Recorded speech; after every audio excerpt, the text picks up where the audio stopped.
Shalom, salam jumpa melalui renungan harian yang disampaikan oleh Resort GKS Sampit pada hari ini tanggal 16 September tahun 2022. Saudaraku yang dikasih dalam Tuhan, nas yang akan kita renungkan pada hari ini diambil dari kitab Roma pasal 8 ayat 31 sampai 39. Saudara, sebelum kita mendengarkan firman Tuhan, saya mengajak kita untuk bersatu di dalam doa. Mari kita berdoa. Terpujilah namamu ya Tuhan, kami bersyukur untuk kasih dan setia serta pemeliharaan Tuhan atas kehidupan kami. Pada saat ini kami akan kembali mendengarkan firman-Mu. Mari Tuhan Engkau memberkati agar firman-Mu yang diberitakan akan menjadi rema bagi kami semua yang mendengar. Berkati hamba-Mu, berkati setiap umat-Mu yang mendengarkan firman, dan biarlah kami bukan hanya menjadi pendengar yang setia, tetapi juga menjadi pelaku firman Tuhan yang setia. Di dalam nama Tuhan Yesus kami berdoa. Amin. Saudaraku yang dikasih dalam Tuhan Yesus Kristus, melalui kitab Roma pasal 8 ayat 31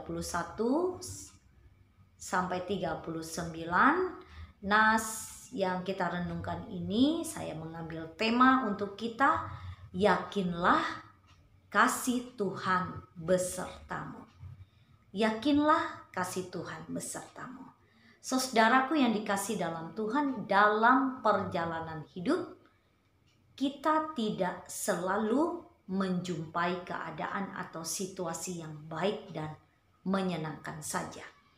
Tetapi kita pun akan menjumpai dan menghadapi berbagai situasi dan keadaan yang penuh dengan masalah, pergumulan, dan persoalan-persoalan kehidupan.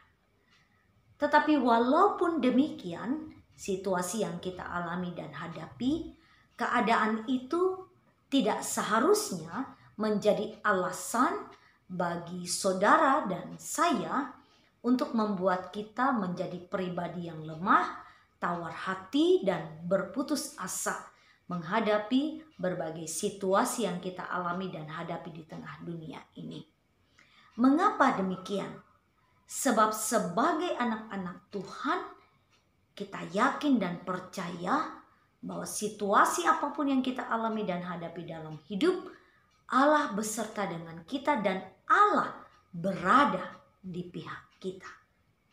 Karena itu Bapak Ibu Saudara, dalam nas kita pada saat ini kita melihat surat yang disampaikan oleh Rasul Paulus kepada jemaat yang ada di Roma. Rasul Paulus menyatakan keyakinan dan kepercayaannya yang penuh kepada Tuhan. Rasul Paulus menghadapi berbagai situasi yang berat juga dalam kehidupannya. Rasul Paulus menegaskan kasih Kristus yang ada dalam kehidupan kita sebagai umatnya memang tidak menghindarkan kita dari berbagai situasi dan keadaan yang buruk. Bisa saja memang kita mengalami kesusahan, penderitaan, penganiayaan, pergumulan, penindasan, kelaparan, bahaya, perang, ketelanjangan, sebagaimana situasi yang digambarkan oleh Rasul Paulus pada ayat yang ke-35. Namun Rasul Paulus mengatakan dengan pasti bahwa jika Allah berada di pihak kita, maka tidak ada yang dapat melawan kita. Pada ayat 31. Saudara, mengapa Rasul Paulus demikian yakin bahwa Allah berada di pihak kita? Yang pertama, kita dapat lihat bahwa bukti yang mutlak bahwa Allah berada di pihak kita adalah bahwa Ia tidak menyayangkan anaknya sendiri. dan Ia bersedia menyerahkan anaknya bagi kita.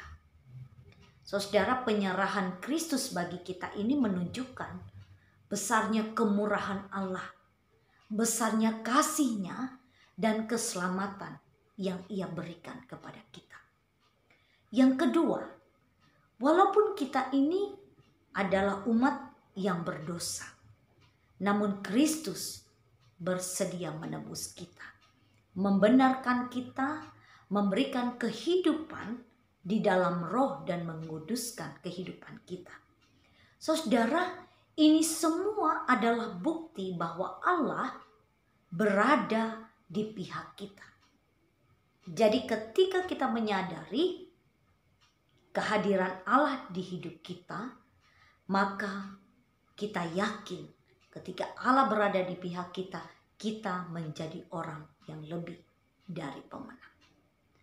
Bapak, Ibu, Saudara yang dikasih dalam Tuhan, karena itu melalui nas yang kita renungkan dan kita dengarkan pada hari ini, maka kiranya kita semakin dikuatkan dan dikokohkan dalam keyakinan iman akan kasih, penyertaan, dan pertolongan Tuhan tentunya dalam kehidupan kita.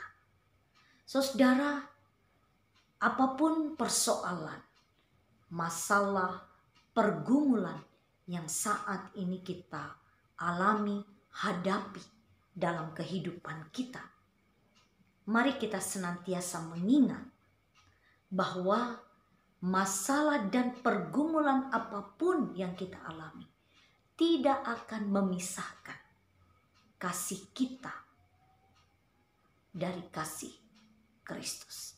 Tidak akan memisahkan kehidupan kita tentunya.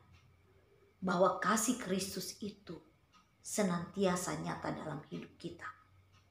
Saudara, ingatlah selalu akan janji Allah melalui firman-Nya yang telah kita dengar dan kita terima. Saudara, bagi kita yang tetap tinggal di dalam Kristus, maka pengharapan itu akan selalu ada. Tangannya yang kuat, tangannya yang perkasa akan merengkuh kehidupan kita ketika kita mengalami kelemahan, keputusasaan dalam pergumulan hidup yang kita alami. Karena itu Bapak, Ibu, Saudara, mari kita senantiasa punya keyakinan. Yakinlah bahwa kasih setia Allah beserta kehidupan kita. Yakinlah bahwa kasih setia Tuhan itu melingkupi kehidupan kita. Sehingga apapun situasi yang kita alami dan hadapi, yakinlah Allah berada di pihak kita dan akan membawa kita pada kemenangan demi kemenangan dalam berbagai situasi kehidupan yang kita alami dan hadapi di tengah dunia ini. Kiranya firman Tuhan ini menguatkan kita semua. Tuhan memberkati kita. Amin. Mari kita tutup dengan berdoa. Terima kasih Tuhan Yesus untuk firman-Mu.